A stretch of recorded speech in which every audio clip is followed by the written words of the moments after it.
Once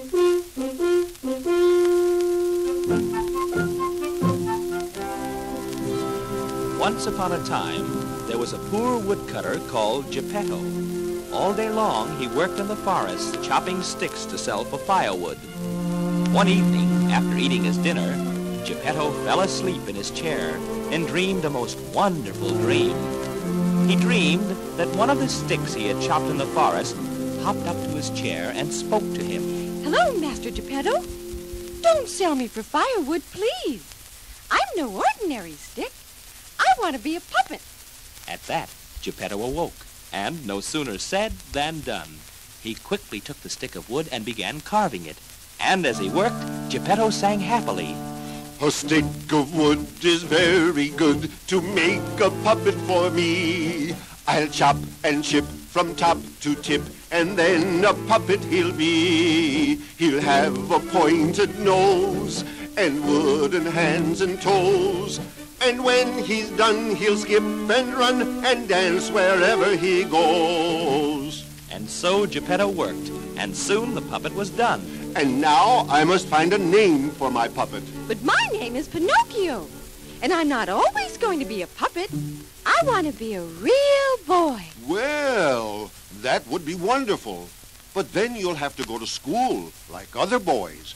You'll need a book and pencils and a school bag. Of course I will. You'd better go right out and buy them. And tomorrow I'll go to school. But where can I get money for that? I'll have to sell my ragged old coat. Selfish Pinocchio didn't understand that if Geppetto sold his coat, he would have nothing left to wear through the cold winter weather. But no sooner was Geppetto gone than Pinocchio heard a cricket singing. Cree, cree, cree, cree, cree, cree, cree, cree. Who are you? I'm your cricket. Whenever you do anything you shouldn't do, you'll hear my song. When you hear the cricket song, sing the sweetest song of wonder. Am I right or am I wrong? Sing the cricket. So sang the cricket. And then, before he went away, he added, Pinocchio, if you ever tell a lie, your nose will grow and grow. Well, the next morning, Pinocchio took his book and pencil and school bag, and off he went to school. However, just before he came to the schoolhouse, he heard the most wonderful music.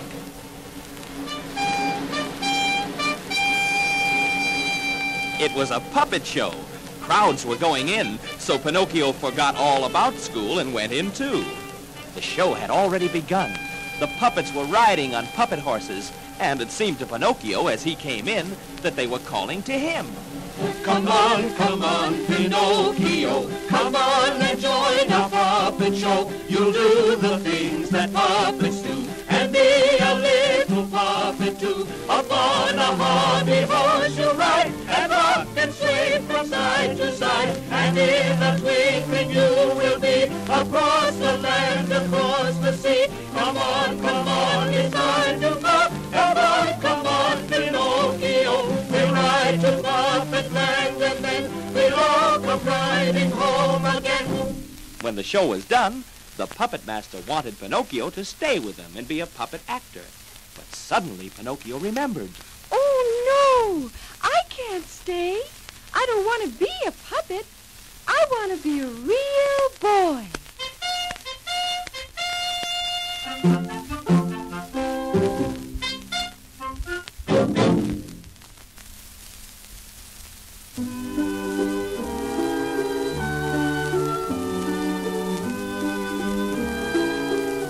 When the puppet master heard that Pinocchio couldn't stay, he gave him some money for his work.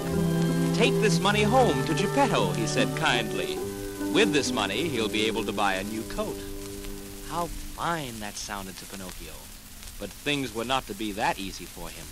No sooner was he outside the puppet theater than he met a fox and a cat. I am a fox.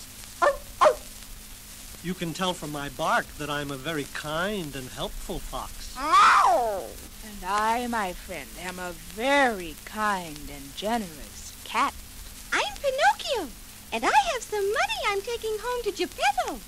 As soon as they heard this, the fox and the cat decided they could get the money. We know where you can get lots and lots of money for your father. Where? Lots of money? Where can I get it? Listen. There is a place I know, a secret spot, A garden spot. where copper pennies grow. They blossom in the grass like flowers, but you'll have to let us hold your hand, or we can't lead you to this land, this wondrous land I know. A secret spot, a lovely spot, where copper pennies grow, and you can pick them all like flowers. That must be a wonderful place, thought Pinocchio. And he gave his hands to the fox and the cat. But Pinocchio still kept the money clutched so tightly that the fox and cat could not get it. Then the fox changed his plan. Perhaps you'd better go there by yourself, Pinocchio. Just follow this path through the woods, and you'll get there.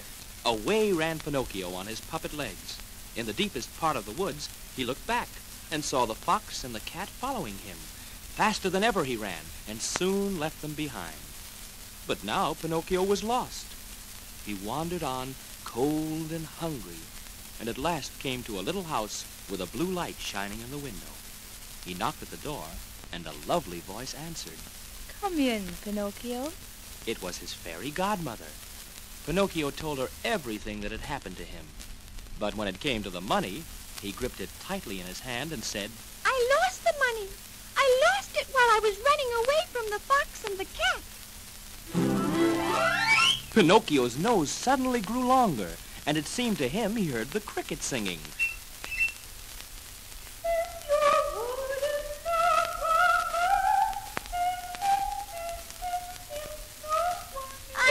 I put the money under a stone, but a bird found it and flew away with it. Now Pinocchio's nose grew so long, it went right out of the window and stuck in a tree. Oh, stop, Mr. Cricket. I won't tell any more stories. I am a naughty puppet, and I have the money for Geppetto here in my hand, and I'll never be naughty again. And Pinocchio burst into tears. But his fairy godmother comforted him. And when he told her what really happened, she waved her magic wand, and a flock of birds flew into the room and pecked away at Pinocchio's wooden nose until it was the right size again.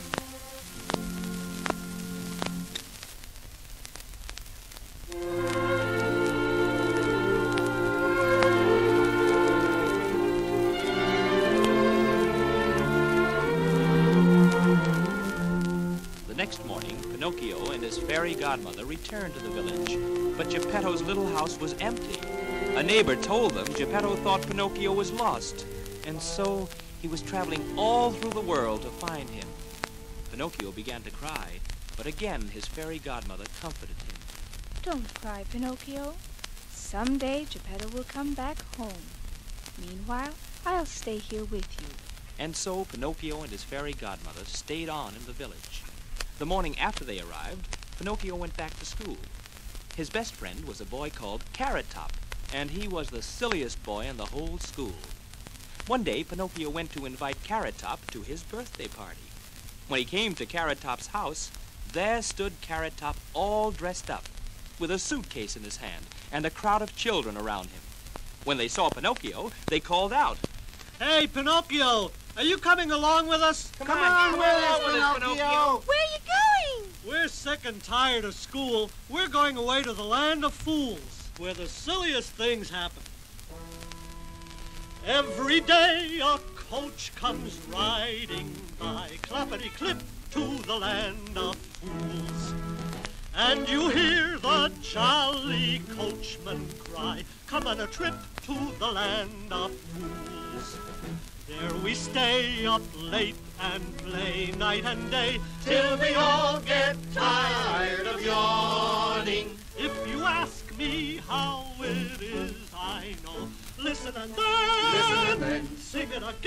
sing it again. Once I met a bigger fool than I, and he told me this was so.